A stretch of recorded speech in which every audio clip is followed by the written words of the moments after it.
Bonjour à toutes et à tous et bienvenue dans l'agriculture en question, votre émission de débat pour interroger et mieux comprendre le monde agricole.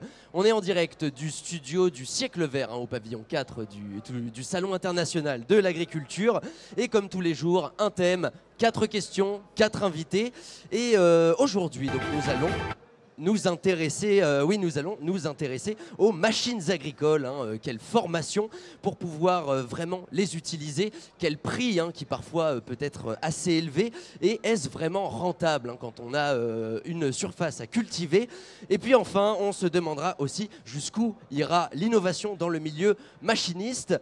Pour en parler autour de cette table, je suis donc accompagné de Stéphanie Rousseau. Stéphanie, vous êtes vigneronne donc dans votre domaine, le domaine Rousseau, en Nouvelle-Aquitaine, et vous êtes spécialiste du vin rouge et notamment du Saint-Émilion. Juste à côté de vous, Claude Petit-Guillot, excusez-moi. Vous êtes à la fois agriculteur et éleveur, vous faites du soja, du blé, de l'orge, et tout ça vous sert à nourrir vos belles vaches charolaises. En face de vous, Claude, il y a Jacques Molitor, oui. Donc vous êtes trésorier de Aprodema, donc une association spécialisée dans les métiers et les formations donc en agroéquipement.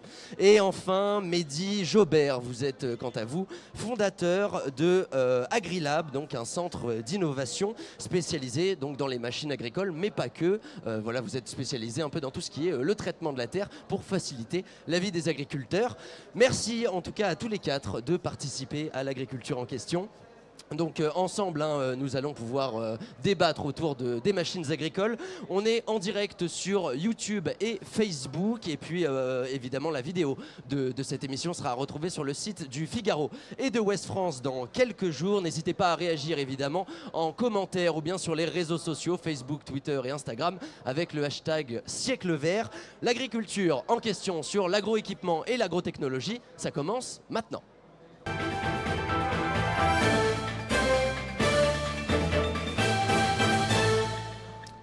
Première question donc de notre débat du jour. Cette question, cette fois-ci, concerne les formations au métier donc de l'agrotechnologie, de l'agroéquipement. Et pour ça, Yanis Darras nous dresse un portrait donc de l'évolution de la formation des agriculteurs. Pour être agriculteur, pas de secret, on apprend tout, soit de ses parents agriculteurs, soit en lycée agricole. En clair, pas vraiment de formation si vous avez tout appris sur le terrain. En revanche, les agriculteurs peuvent bien évidemment compter sur leurs machines pour les aider dans leurs tâches de tous les jours. Entre les tracteurs, les épandeurs, les nouvelles technologies pour éviter les gaspillages, il est parfois difficile de s'y retrouver. Alors faisons un point, par exemple, un tracteur, pour simplifier, c'est un peu comme une voiture. Il y a 4 roues, un moteur diesel et la seule différence, elle est de taille puisque c'est sa taille. Et c'est d'autant plus vrai puisque depuis 2015, un simple permis B suffit pour conduire un tracteur. Enfin, ça c'est en théorie, car pour les particuliers, il faudra avant tout avoir un permis poids lourd pour prétendre conduire un tracteur. En revanche, pour les agriculteurs, pas de souci, un simple permis B suffit. Côté nouvelles technologies, on retrouve tout ce qu'il y a de plus moderne et notamment une conduite autonome en champ. Et côté mécanique, on retrouve également les dernières technologies. Côté protection environnementale, les tracteurs sont ainsi équipés de filtres à particules et de moteurs dernière génération. En revanche, si vous avez le moindre problème mécanique, on vous conseille plutôt d'aller en concession plutôt que de réparer tout ça vous-même.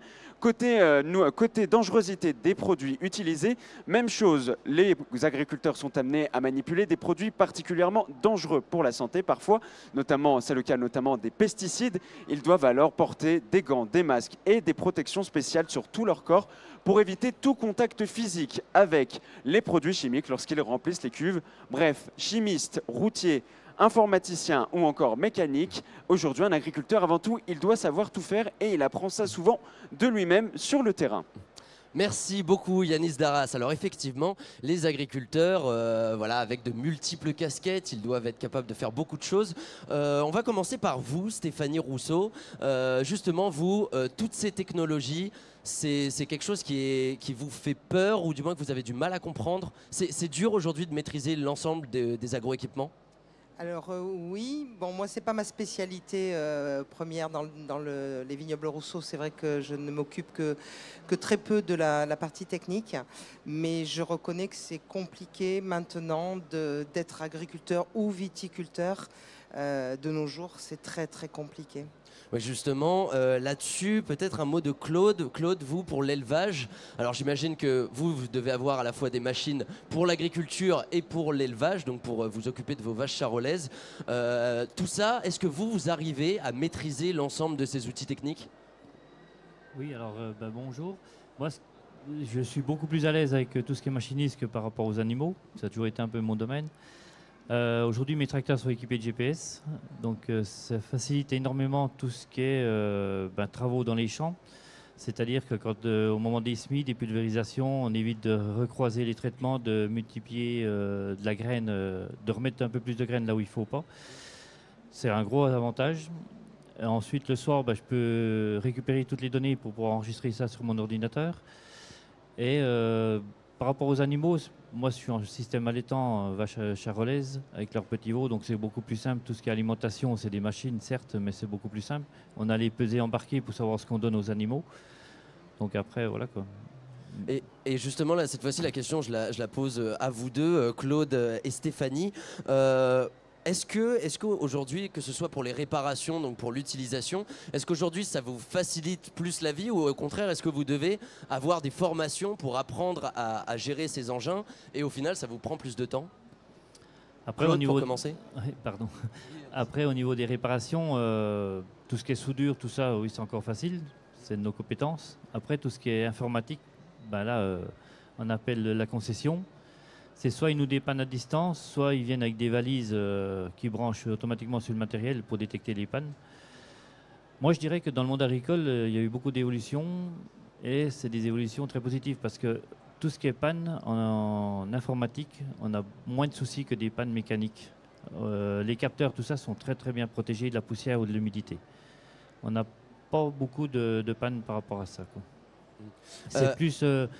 les capteurs, c'est plus des fils qui relient les capteurs ou quoi que ce soit qui peuvent se déconnecter, se dessouder, quoi. Et du coup, ces machines, au final, elles vous facilitent la vie, Claude? Tout à fait, hein. Moi, j'apprécie énormément la conduite par GPS. C'est quelque chose de moins fatigant, surtout que moi qui sème, qui fait de la prestation de service en semis de maïs, le tracteur comme le soir sont équipés en coupure de tronçons et tout ça. C'est quelque chose d'impressionnant, quoi. On peut travailler la nuit, on a des bords de guidage, c'est beaucoup plus simple, quoi. Et vous, Stéphanie, en ce qui concerne la vigne, cette fois, alors j'imagine que c'est des machines différentes, forcément. Pour tout ce qui est viticulture, évidemment, c'est un autre sol, c'est un autre végétal qu'on cultive. En revanche, voilà, est-ce que là aussi, vous trouvez que ça facilite la production? Vous faites du Saint-Émilion, vous faites donc du vin rouge.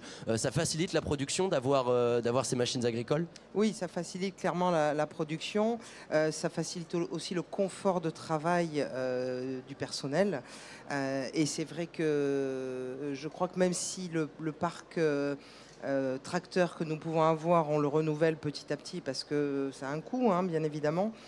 C'est vrai que je conçois très bien que pour un agriculteur, travailler avec un GPS, par exemple, c'est un confort, c'est un gain de temps également. Donc, pour des métiers qui sont quand même des métiers chronophages, c'est vrai que c'est agréable. Ça a du bon, en tout cas, cette avancée technologique. Les sécateurs, exactement. Avant, c'était les sécateurs manuels. Maintenant, on est sur des sécateurs qui fonctionnent...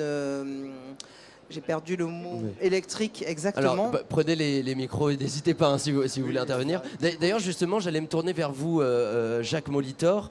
Vous, donc, justement, à Aprodema, donc, vous êtes spécialisé dans ces équipements-là. Voilà, tout à fait. Donc, pour revenir sur la vigne, tout ce qui est sécateur électrique qui donne un confort, parce qu'avant, il y avait des maladies, je sais pas, tout ce qui est canal carpien, voilà, exactement. Donc ça, c'est terminé. Donc là, il y a vraiment un confort. On peut couper un bois de pratiquement 30 mm sans effort. Donc ça, c'était de gros avancements. Après, tout ce qui est tracteur, effectivement, le GPS, confort de conduite, et puis après tous les automatismes bout de champ, c'est-à-dire qu'un tracteur, quand il arrive au bout du champ, on appuie sur un seul bouton, tout se relève, tout se referme. Oui, tout à fait.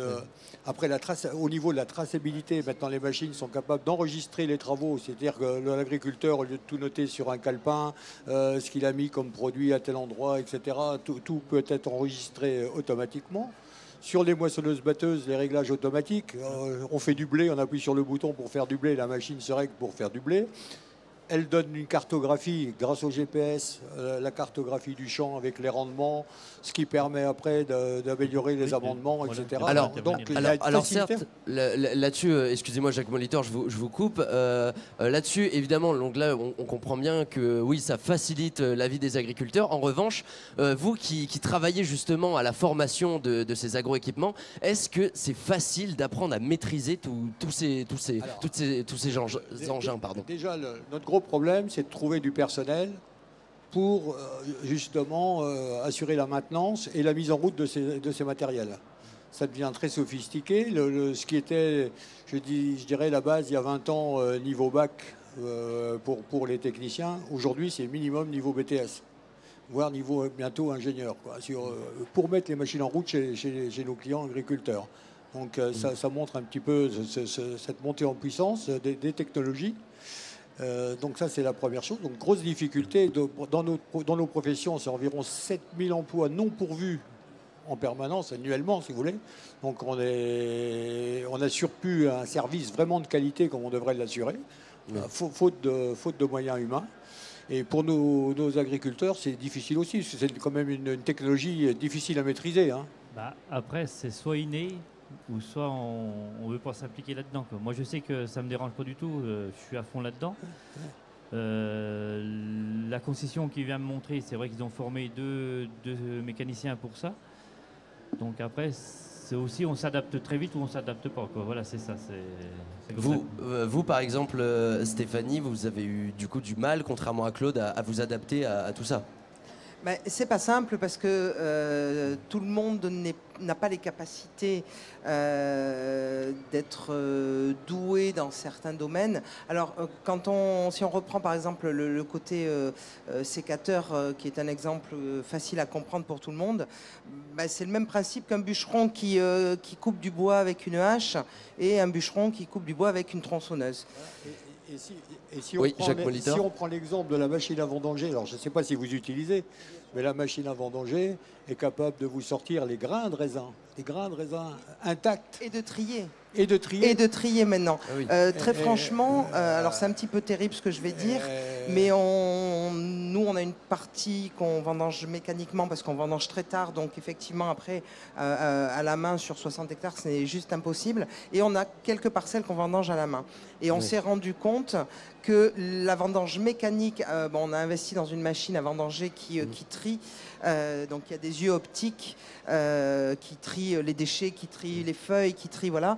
Et on s'est rendu compte que le travail mécanique était même mieux fait qu'à la main. Que celui des humains. Ouais. Et voilà, et c'est dommage parce que ça s'explique. Hein. Là-dessus, Stéphanie, excusez-moi, encore une fois, je vous coupe. On va du coup terminer donc cette première thématique, on va dire, par vous, Mehdi Jaber. Donc je rappelle, vous êtes fondateur d'Agrilab, donc un centre d'innovation.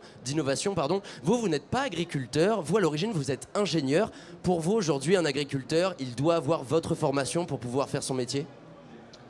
C'est vrai que je suis pas agriculteur, je suis dans le monde agricole. Agrilab, mais vous connaissez le monde agricole, évidemment. Agrilab est un centre d'innovation collaboratif, c'est-à-dire qu'on met l'agriculteur au centre, on lui met la technologie entre les mains, on l'accompagne pour qu'il comprenne les technologies, avant de voir ce qu'il peut en faire. Donc c'est justement à la question, je ne peux pas répondre à tout, vous êtes spécialisés chacun dans ce domaine-là, mais je sais que juste une chose, c'est que la technologie se complexifie beaucoup trop. Et donc, ça devient des manuels d'utilisation, comme un système d'exploitation Windows. Quand on utilisait, on ne comprenait rien, il faut une courbe d'apprentissage. Et il y a encore autre chose, c'est que les technologies évoluent tellement vite que plus aucun domaine ne peut les maîtriser. Donc, on parle d'Internet des objets et autres, les capteurs connectés, voilà. D'un autre côté, c'est qu'on s'aperçoit que Il y a un juste milieu, c'est-à-dire l'agriculteur a besoin de maîtriser son exploitation, il a besoin aussi de technologies pour faciliter le travail. Et pour faire ça, c'est qu'il faut quand même qu'il adresse un minimum le cahier des charges au constructeur pour trouver le juste milieu entre la connaissance, en fait, électronique ou mécanique et autres, et le savoir-faire agriculteur. Donc nous, on est juste à ce milieu-là pour répondre à ces questions qui sont cruciales en fait, aujourd'hui. Merci pour vos interventions à tous les quatre. On va tout de suite passer justement au deuxième thème de notre débat.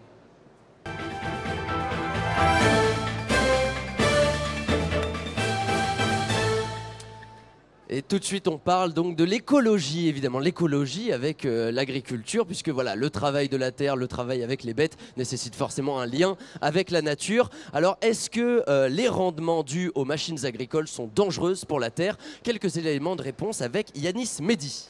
La culture des céréales exige aujourd'hui, de nos jours, l'utilisation de machines spécifiques pour un rendement adéquat. Le cycle de culture agricole dans les pays industrialisés dépend de l'ensemble d'appareils sophistiqués. Les dernières estimations du service du ministère de l'Agriculture remontent au 1er août 2019, avec la production de blé tendre atteint des taux de 38,2 mégatonnes, soit une augmentation de 12% par rapport à 2018 et une augmentation de 8,1% par rapport à 2014-2018. Les principaux producteurs européens voient alors leur production augmenter, soit la France, le Royaume-Uni, l'Allemagne et la Pologne. L'Espagne, elle, note une baisse de 29%. Depuis une quinzaine d'années maintenant, les agriculteurs ont la possibilité d'établir des cartes de rendement. Les modèles les plus courants font appel aux satellites ou à un capteur placé directement sur le tracteur, mais des nouveaux modèles font leur apparition, comme ceux embarqués sur des drones. Ils permettent eux aussi de caractériser les parcelles en fonction du développement végétal, mais aussi voir l'humidité des sols. L'augmentation de la taille des parcelles rend pertinent d'un point de vue économique la volonté de moduler ces champs. Ces modulations les plus fréquentes concernent aujourd'hui les apports d'azote en végétation grâce à l'analyse depuis le ciel ou ailleurs. L'agriculture de précision se décline alors selon différents niveaux, du plus simple au plus sophistiqué. Merci beaucoup Yanis Mehdi pour cet éclairage. Claude Petit-Guyot, pardon, excusez-moi. Décidément, je vais y arriver quand même à prononcer votre nom. Vous, en tant qu'agriculteur, éleveur, est-ce que vous avez remarqué au sein des terres que vous exploitez, parfois un changement qui serait pour le coup assez négatif à cause des machines que vous utilisez? Après, c'est vrai que j'ai remarqué un changement, mais de là à dire que ce soit négatif, pour moi, non, ça serait plutôt positif. Ouais. Dans quel sens positif? Au niveau de mes cultures, je travaille, comme je le disais tout à l'heure, tout avec GPS. Et je suis en collaboration étroite avec la COP pour travailler avec des drones, pour savoir quand et comment apporter le dernier apport d'ammonitrate sur mes blés. C'est-à-dire qu'il y a un drone qui survole la parcelle, qui cartographie, on a tout de suite le résultat. Et il y a des zones bien précises où on peut apporter plus ou moins l'engrais. Et tout ça grâce à la technologie, c'est-à-dire qu'une fois que le drone est passé, on récupère les données, on met ça sur le boîtier du SMOR et on épand en fonction de ce qu'on a besoin, quoi. Pour moi, on travaille au plus juste, plus précis et on améliore la qualité et le rendement, quoi. Vous êtes d'accord avec ça, Mehdi Jabert? Pour vous, l'innovation est au service de la planète, c'est ça qui permet à l'agriculture aussi d'être vertueuse vis-à-vis de la nature? Clairement pas. Pas du tout, vous Ça êtes pas dépend. du tout En d'accord. fait, quand on parle d'innovation, il y a différents types d'innovation. Mais pour revenir juste sur le cadre, c'est vrai qu'il y a des innovations technologiques au service de l'agriculture. Effectivement, le machinisme est devenu très beau. Il y a de très beaux outils là-dedans qui augmentent les rendements et c'est de suite. Par contre, ce qu'on oublie une chose, c'est qu'on est dans un environnement vivant aujourd'hui. Et donc il y a deux méfaits de la technologie. Il y en a un qui vient de l'industrialisation, c'est-à-dire qu'on utilise des technologies qui sont très énergivores, notamment pour la production. Donc on ne se rend pas compte en amont ce que ça fait comme dégâts.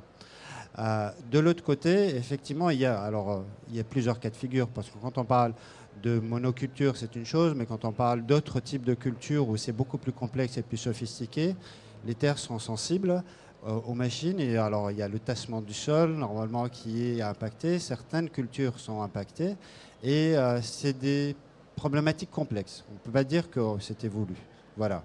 ce que je peux dire là-dessus. Alors en fait, après, c'est sujet à débat, bien sûr, j'imagine. Vous êtes d'accord avec ce que vient de dire Mehdi, Jacques Molitor? On ne va pas être tout à fait d'accord. Deux stands plus loin, vous avez un énorme tracteur dont je ne citerai pas la marque, qui par exemple pour conserver la structure de sol est équipé d'un système intégré de gonflage qui permet C'est ce qu'on appelle le télégonflage. du télégonflage, qui permet de diminuer la pression des pneus quand on est sur le terrain et qui permet de la remonter quand on part sur la route, si vous voulez. Donc, en ayant un tracteur qui peut peser jusque 12 tonnes, on a une pression au sol inférieure au tracteur du grand-père. Hein, Ah oui, par exemple. Après, alors énergivore, je veux bien, mais on a quand même développé tous les appareils de semi-direct, par exemple. Donc, comment dirais-je, on gaspille beaucoup moins de carburant pour cultiver 1 hectare de terre aujourd'hui qu'on ne le faisait il y a 20 ans. Oui, je ne parlais pas de ça. Ce n'est pas la consommation énergétique d'une machine agricole. C'est ce qui sert, c'est la fabrication des équipements aujourd'hui. Donc si on utilise beaucoup de métaux, c'est la lutte contre l'obsolescence programmée aujourd'hui. C'est ce qu'on retire de la terre pour fabriquer ce type de machines. Alors, on parle de machinisme agricole, mais je parle aussi de ce qui est nouvelle technologie. Donc, comme l'Internet, la traçabilité, la blockchain, qui sont forcément pas très écologiques aujourd'hui. Il faut être responsable et l'utiliser à bon escient, être responsable par rapport à ça. Oui, donc Voilà. d'accord. Donc pour résumer, c'est pour vous, Mehdi, ce serait en fait la production de ces technologies. Je redonne juste la parole un instant à Jacques Molitor, puisque vous parliez du carburant. C'est vrai qu'on pourrait se dire que voilà, le carburant d'un tracteur ou d'une moissonneuse-batteuse, ça peut polluer. Vous dites qu'aujourd'hui, les carburants sont moins polluants que ceux des voitures? Ouais, c'est-à-dire qu'aujourd'hui, on est sur les moteurs de dernière génération, si vous voulez, donc avec filtre à particules, avec AdBlue, ce qui sort au bout du pot d'échappement. On peut laisser tourner un tracteur dans un atelier pendant une demi-heure, on n'est pas intoxiqué. Hein. C'est tout à fait vrai. De toute façon, les constructeurs, ils ont des normes à respecter. Comme les constructeurs de voitures, aujourd'hui, on ne peut pas aller contre ça. Hein. Oui, un constructeur de tracteur ne peut pas faire ce qu'il veut avec le modèle de tracteur qui voilà, peut créer. on a tout à fait les mêmes moteurs que sur les camions dernière génération ou sur les voitures dernière génération. Et donc avec des pollutions sur des diesels qui sont d'ailleurs inférieures aux pollutions des moteurs essence. Hein. Grand débat, mais... vous n'êtes pas d'accord avec ça, Mehdi Jabert? Non, moi je concilie les deux, je comprends les problématiques. C'est-à-dire qu'il y a une problématique d'une exploitation agricole qui doit tourner avec certaines normes, il y a des filières, il y a une économie derrière, on ne maîtrise pas tout. Par contre, ce qu'il y a, c'est que, à mon avis, il faut mettre aussi par rapport aux technologies, mettre l'agriculteur au cœur du sujet, il faut lui demander son avis. Je ne suis pas adepte du fait on propose des solutions clés en main, trop complexes, parce que ce n'est pas l'agriculteur qui l'a pensé, c'est des ingénieurs et des industries qui penser mieux que l'agriculteur. Et j'aimerais bien, ça peut marcher jusqu'à un certain moment. Claude, une réaction Si je peux rajouter quelque chose, moi j'ai la chance, j'ai eu mon grand garçon, et puis en ce moment c'est le 3e qui travaille à Beauvais, sans citer une marque. Il y a des enquêtes de fait avant de sortir un tracteur. Pour sortir un tracteur, il y a entre 10 et 15 ans. Donc il y a des enquêtes de fait vers les agriculteurs pour savoir ce qu'on attend, ce qu'on veut. Et voilà quoi. Donc un outil n'est pas construit sans avoir des études avant, quoi. Oui. Vous, Stéphanie Rousseau, dans votre domaine donc viticole, le domaine Rousseau, est-ce que vous nous parliez tout à l'heure d'une machine qui était capable de sélectionner les grains un par un? Est-ce que vous avez remarqué sur vos vignes une détérioration à cause de l'utilisation de cette machine, ou même au niveau des sols quand vous la faites passer? Non, alors effectivement, on n'a pas remarqué ça, mais entre ce que nous, on remarque avec un œil de viticulteur et ce que remarque peut-être quelqu'un qui est beaucoup plus spécialisé, plus pointu dans le domaine, je pense qu'il y a peut-être une vraiment marge. des études là-dessus. Exactement, mais c'est vrai qu'on essaye, et je pense que c'est la responsabilité de tous, autant agriculteurs que viticulteurs. Ces terres sont notre gagne-pain et notre avenir. Donc je pense qu'on a tous quand même conscience, pour une grande majorité, que les terres, il faut les entretenir, il faut y faire attention, il faut les nourrir et il ne faut pas les épuiser. Voilà. Et justement, Stéphanie, Claude, vous qui travaillez au contact de la terre, au contact de la nature, pour rebondir sur ce qu'avait dit Mehdi Jaber, vous avez eu le choix dans les machines que vous avez achetées, c'est-à-dire que vous êtes allé voir quelqu'un pour lui dire j'ai besoin de ça, ça, ça, et on vous a donné une machine? C'est vrai qu'on travaille avec du vivant, que ce soit avec les animaux, avec les végétaux. La terre, c'est quelque chose de vivant, c'est comme un cœur, quoi. Ça réagit. Donc, à nous, agriculteurs, de protéger tout ça. C'est vrai que quand moi je veux un outil, je dis au concessionnaire, après on a la chance aujourd'hui d'avoir Internet, donc on va consulter tout ça, consulter Internet, et je demande quelque chose de bien précis au constructeur, quoi. Après, mon concessionnaire, s'il n'est pas apte à me fournir, je vais voir un autre concessionnaire. Point. Merci pour vos interventions. On va passer tout de suite à la troisième question de notre débat.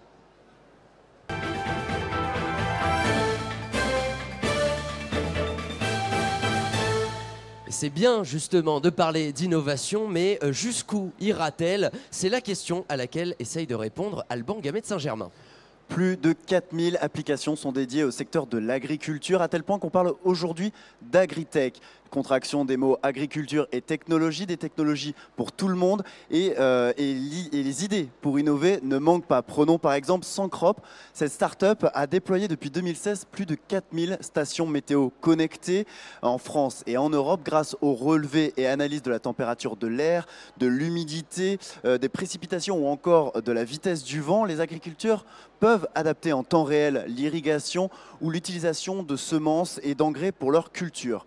Alors Hugo, connaissez-vous Ose? Pas le magicien, mais le robot 4 ans qu'il désherbe, 4 ans qu'il bine, qu'il assiste à la récolte et prévient même son propriétaire lorsqu'il a terminé sa tâche. Ose libère les exploitants de tâches chronophages tout en augmentant leur rentabilité et en préservant l'environnement tellement magique que Neyo Technologies a donné aux robots deux petits frères, Dino et Ted. Je prends maintenant un peu de hauteur pour vous parler d'Erinov. Cette entreprise fournit pas moins de 15 000 agriculteurs en drone. Ces drones analysent la couleur des plantes, ce qui permet aux utilisateurs de dresser un diagnostic précis des besoins de leur culture.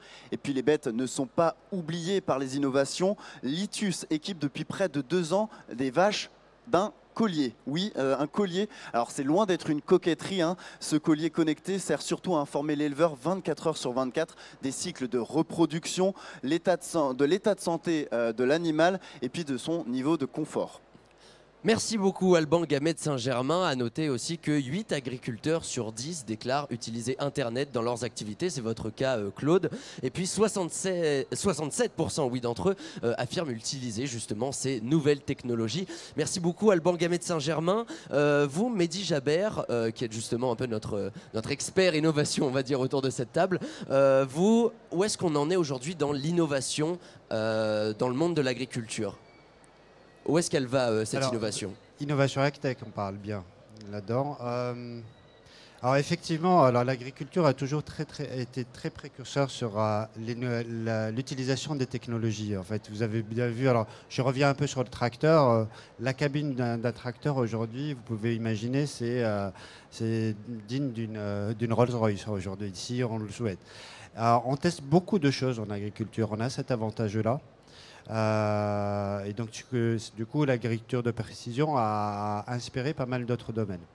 Maintenant, si je reviens sur les nouvelles technologies, on a une très grosse révolution depuis 5 ans, bien plus même. C'est 8 ans, c'est l'Internet des objets, c'est la 3e révolution de l'Internet qui est en train de changer la face du monde. Donc tout devient connecté, tout devient... alors c'est pas seulement Internet, notre téléphone est un objet connecté en fait.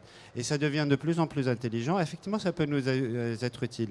Par contre, on a plutôt tendance à se dire on crée de l'économie pour de l'économie à travers ces technologies-là, et il y a beaucoup de choses d'obsolètes.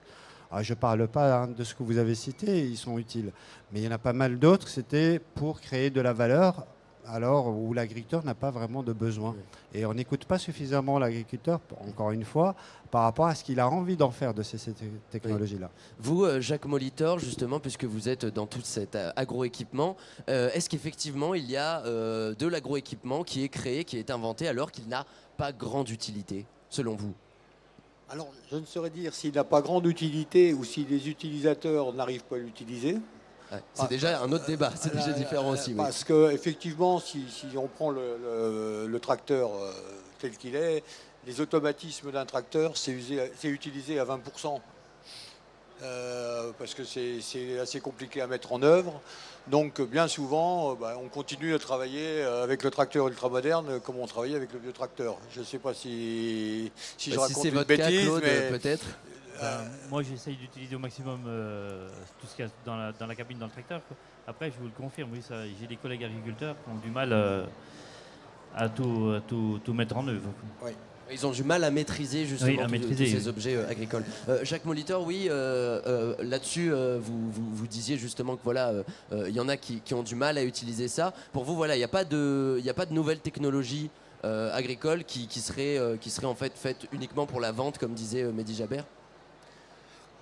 C'est-à-dire qu'on donne, peut-être que malheureusement on ne donne pas trop le choix, on ne garde pas des matériels basiques, parce que pour les gens qui n'ont pas la capacité d'utiliser ces matériels sophistiqués, donc on est parti, pareil, au niveau des tailles des machines, on est quand même parti sur des machines gigantesques, ce qui cause aussi des problèmes pour équiper les petites ou moyennes exploitations. Alors bon, il y a une restructuration qui se fait. Maintenant, on achète des machines en commun, on crée des CUMA. Mais on voit effectivement que les industriels se sont peut-être quand même, dans certains domaines, un petit peu déconnectés de la demande, quoi. Ça, c'est... Donc en fait aujourd'hui voilà on est dans de l'innovation pure et dure, enfin pure et simple. Il n'y a pas il n'y a pas de prise en compte, de préoccupation de ce que recherchent les agriculteurs. Vous Claude, vous avez été confronté à ça déjà? Après, c'est vrai que des fois les concessionnaires ils ont les idées bien arrêtées parce qu'ils ont envie de nous mettre un outil, de le placer sur une exploitation. Bon, après, en vieillissant, on mûrit et puis on leur tient tête, quoi. D'accord. Après aussi, la question qu'il faut se poser, on parlait beaucoup d'automatisation, voilà, de tous ces engins agricoles. Est-ce que demain, là on sait que parfois on peut téléguider un tracteur, on peut téléguider un drone. Est-ce que demain on va se retrouver avec tout simplement une agriculture sans agriculteurs? Jacques Molitor? Pas vraiment, mais... Pas vraiment selon vous. Si on parle de l'élevage, quand je vois aujourd'hui les robots de traite, les robots pour nourrir, il y a toute une robotisation des élevages qui est en train de se mettre en place. C'est vrai que la tâche de l'éleveur est quand même très allégée quand ça fonctionne. Tout à fait, oui. Hein. Après, vous avez le sentiment, vous Claude, de travailler moins avec vos bêtes qu'avec votre production agricole à cause de l'automatisation? Moi, les bêtes, l'œil de l'éleveur ne sera jamais remplacé, quoi. En fait, moi, les animaux, faut que je les voie au moins une fois par jour. Donc après, voilà, quoi. Un robot, je pense pas qu'il arrivera à voir, comme nous, on voit si l'animal est malade ou pas, quoi. De donner à manger à des animaux ou de les traire ou quoi que ce soit, oui, ça, on peut le faire, on le fait, ça, déjà. Mais moi, l'œil de l'éleveur sera jamais remplacé, quoi. Pour vous, là, cette fois-ci, je me tourne vers vous, Stéphanie Rousseau. Par exemple, dans votre domaine viticole, une machine pourrait, vous le disiez tout à l'heure, parfois ça peut techniquement remplacer un homme. C'est-à-dire que pour récolter les grains de raisin, une machine le fait mieux que des hommes. Donc est-ce qu'on a encore besoin d'avoir des viticulteurs? Alors oui, parce qu'une machine n'est pas capable de faire certaines choses et de détecter certaines choses. Donc l'humain est indispensable, ne serait-ce que pour contrôler cette machine et pour, en amont ou en aval, vérifier quand même certains paramètres, l'état des vignes. On peut pas tout maîtriser. Enfin, une machine ne peut pas tout maîtriser. Moi, ce que je trouve dommage dans la robotisation, alors hormis le fait que ça permet quand même d'une souplesse, un confort de travail, et je trouve que ce qui est dommage, c'est que ça met aussi de côté des petites structures, que ce soit dans le milieu viticole ou dans le milieu agricole. Quelqu'un qui n'a pas les moyens, qui n'a pas 200 ou 300 têtes de bétail et qui n'a pas les moyens d'investir dans des innovations, ça fait crever des petites structures et des petits agriculteurs. Et moi, c'est ça qui m'embête le plus dans toute la partie technologique où au final, quand vous n'avez pas les moyens, et Dieu sait si l'agriculture est un métier difficile, quand quelqu'un n'a pas les moyens d'avoir des robots pour le lait ou pour nourrir ses animaux, à court terme, je pense, c'est la mort de ce genre d'exploitation. Vous, Mehdi Jaber, justement, à AgriLab, est-ce que, parce que vous, en fait, vous recevez des demandes en fait, d'agriculteurs qui cherchent une innovation, est-ce qu'effectivement, ce sont que des grosses exploitations qui vous contactent et que l'innovation, les petits agriculteurs n'ont pas les moyens de se la payer ? Non, justement, je m'occupe des petites exploitations surtout. Oui, justement, vous êtes avec effectivement, les plus alors, notre approche, c'est de mettre l'agriculteur au cœur du sujet, encore une fois, et de détecter les signaux faibles d'innovation pour que ça soit propulsé économiquement et ainsi de suite. Mais effectivement, quand on parle d'innovation technologique, on peut aussi parler d'innovation frugale. C'est-à-dire on peut revenir en arrière et utiliser à bon escient les choses. Aujourd'hui, on peut utiliser des capteurs à très bas coût optimisés qui sont responsables. Alors je parle bien de la production de technologie elle est destructrice en fait, encore une fois, et j'insiste, des terres. Donc on perd des terres à cause de cela. Et on peut facilement monter des objets connectés. On connaît toute la chaîne et les producteurs peuvent fabriquer eux-mêmes ces éléments-là à quelques centaines d'euros. C'est-à-dire que c'est accessible à tout le monde. Et ça, on en fait un commun qui est partagé à tout le monde. Voilà. D'accord. Merci beaucoup pour voilà, c'était la troisième partie de notre débat. On attaque tout de suite la dernière qui sera sans doute peut-être la plus houleuse, on va dire.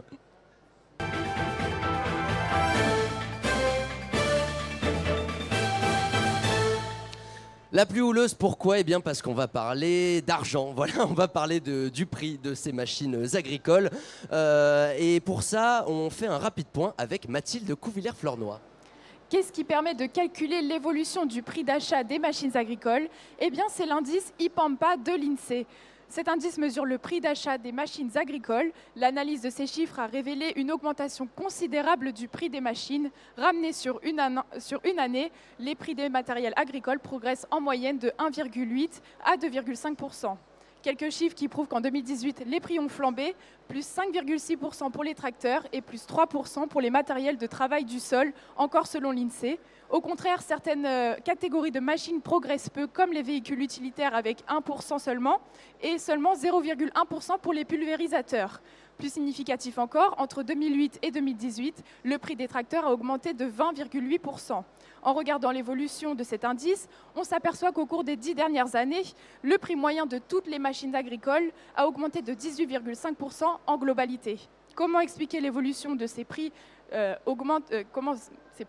Les prix augmentent avec le coût des matières premières utilisées pour ces machines, comme l'acier, et les exigences réglementaires sont de plus en plus strictes. C'est par exemple le cas avec la Mother Regulation. Ce règlement européen entré en vigueur en 2018 impose de nouvelles normes technologiques pour tous les nouveaux tracteurs achetés. La qualité a donc un prix, plus qu'un outil de travail. Les machines agricoles sont devenues un véritable produit de luxe. Mathilde Couvillère-Flornoy, je me tourne immédiatement vers vous, Jacques Molitor. J'ai vu la tête que vous faisiez. Écoutez, la réponse est simple, elle vient d'être donnée. C'est-à-dire que, comme dans beaucoup de domaines, on est victime des normes et des fameuses normes européennes. Et on nous met des couches et des recouches et des couches encore, mais jusqu'à un moment où les utilisateurs ne pourront plus payer. Prenez votre voiture, regardez l'évolution du prix de votre voiture, prenez tout ça. On a ajouté l'ABS, on a ajouté l'ESP, on a ajouté le D-Blue, on a ajouté les tracteurs, c'est pareil, on a ajouté les nouvelles normes de moteur et tout. Il faut quand même que nos technocrates fassent attention. Alors je sais bien qu'il faut faire attention à la planète, mais il faut aussi faire attention au porte-monnaie, parce que sinon on va retrouver nos agriculteurs aussi en gilet jaune, parce qu'ils ne pourront plus. Et vous l'avez vu justement au sein de votre association, cette montée des prix fulgurante.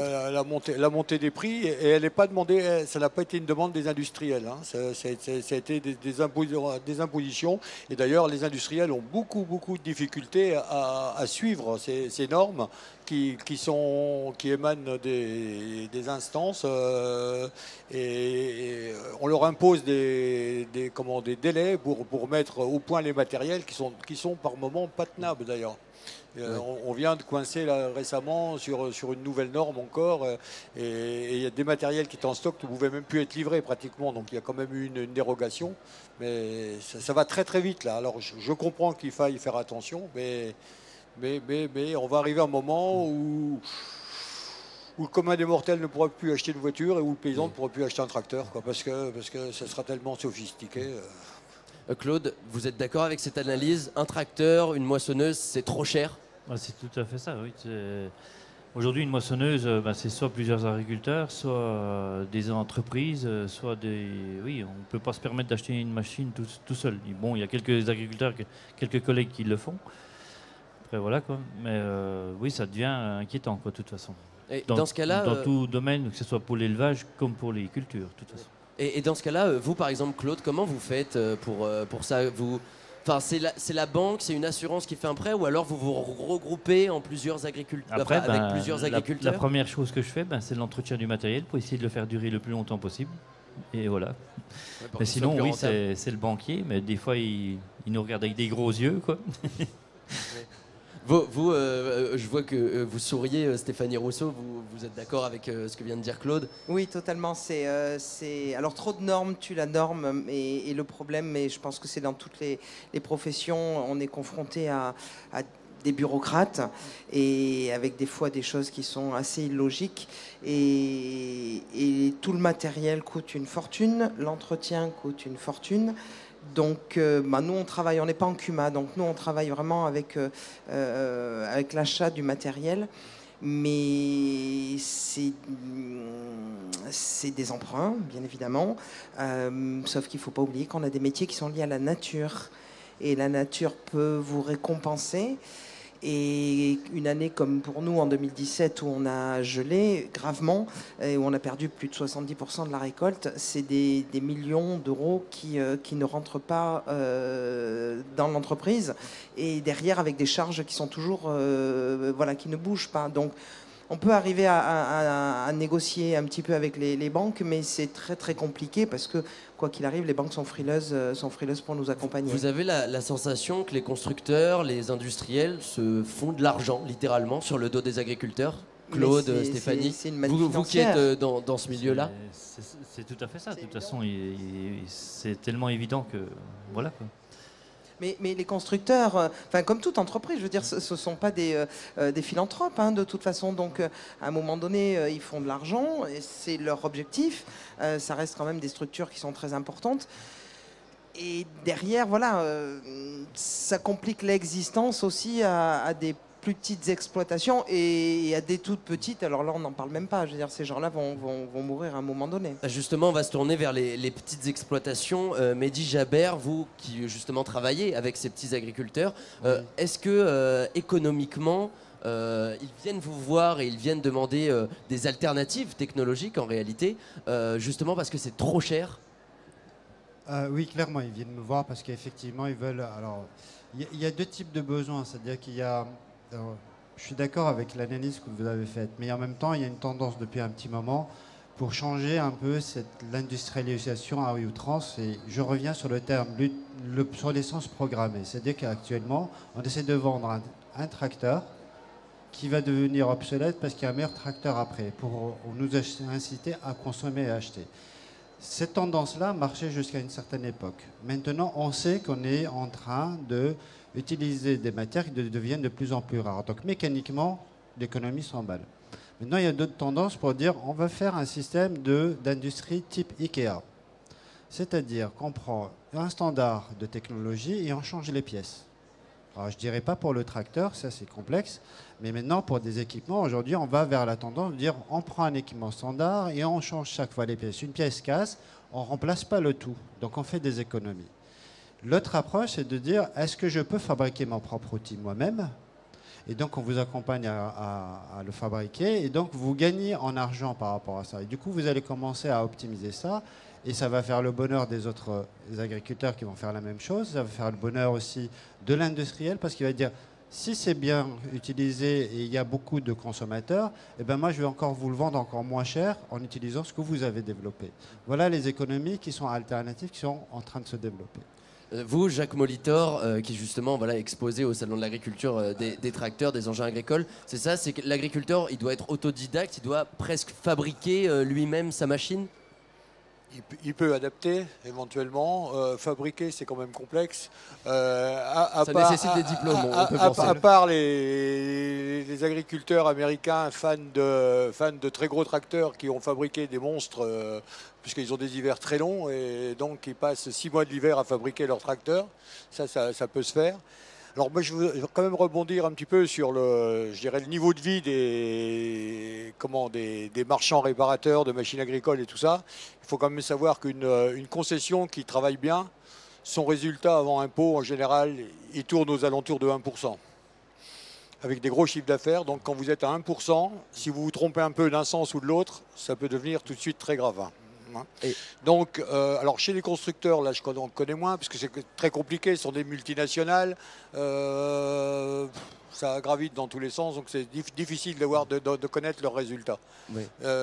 C'est quand même pas un monde, comme certains autres domaines où les gens font quand même des fortunes, si vous voulez. Hein. Mais néanmoins. C'est quand même en plein développement, puisque là, il faut nourrir la planète. La planète, il y a de plus en plus d'êtres humains. Donc le matériel, il se vendra toujours de plus en plus de matériel. Ouais, une réaction, Mehdi. Comment? Il y a pas que l'être humain aussi, c'est que la planète, il y a... Vous m'entendez? Dites-nous, Mehdi. En fait, il y a aussi une autre problématique. Il n'y a pas que les êtres humains dans la planète. La planète est vivante.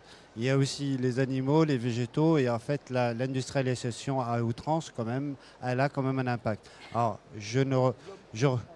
l'homme prend la place de l'animal. Oui, effectivement, c'est deux points de vue. Mais actuellement, on se rend compte dans cette problématique et l'agriculteur se sent responsable vis-à-vis de ce qui est en train de se passer actuellement. Donc effectivement, le vivant... Justement, est-ce que c'est le cas, Claude et Stéphanie aussi, dans vos domaines respectifs, hein, que ce soit l'agriculture, l'élevage ou la viticulture, est-ce que vous avez aussi cette impression de... Voilà, vous avez l'impression qu'on vous reproche d'empoisonner la planète, d'empoisonner tout ça? Après, oui, ça, on l'entend régulièrement. Mais moi, je pense que le monde agricole, tous les jours, il réagit, il change. Parce qu'on est obligé de s'adapter à la demande de la clientèle. Donc on s'adapte. Une semaine après, on nous dit, ben non, c'était pas comme ça, on rechange tout. Et à un moment donné, on est sans arrêt en train de se remettre en question, quoi. On essaye de faire des bons produits, parce que le but, nous, agriculteurs ou viticulteurs, c'est de nourrir les gens. Donc on essaye de faire au mieux de ce qu'on peut, quoi. Mais c'est vrai qu'à côté de ça, on a des critiques, on a des remarques. Le mot de la fin, Stéphanie? Mais je crois qu'il y a une diabolisation du milieu agricole et du milieu viticole. On a des progrès à faire, c'est une évidence, mais on n'est pas des industriels. Donc nos cultures, en fait, que ce soit 60 hectares ou que ce soit 100 hectares de céréales ou de prés, je crois que nos cultures ne sont pas à diaboliser comme ça. Parce que le problème, c'est que les gens entendent certaines choses et ne font pas la part des choses. Oui. Et il ne faut pas oublier qu'un agriculteur comme un viticulteur, avant de vendre son produit, il le consomme. Donc nous-mêmes, on ne tient pas à s'empoisonner, donc on fait très attention à beaucoup de choses. Et ça, c'est quelque chose qu'il faut aussi entendre de la part de nos instances notamment. Merci beaucoup c'était donc la toute dernière étape de notre débat. Évidemment, hein, ça nécessiterait, je pense, plusieurs heures si on voulait boucler, faire le tour de la question. En tout cas, merci beaucoup à tous les quatre d'avoir participé.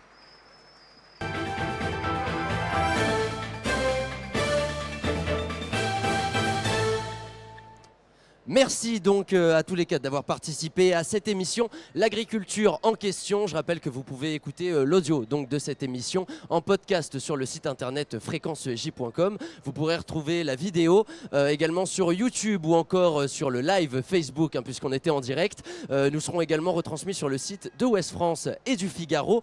Merci à toutes les équipes de TV Agri et à toutes les équipes de Fréquence EJ d'avoir aidé à la préparation et à l'organisation de cette émission. Évidemment, voilà, les machines agricoles, c'est pas forcément facile à détricoter comme sujet. C'est très complexe. En tout cas, c'est sûr que ce sujet, on pourra peut-être l'aborder un peu plus tard en dehors des caméras. Cette fois-ci, on pourra tout à fait le faire.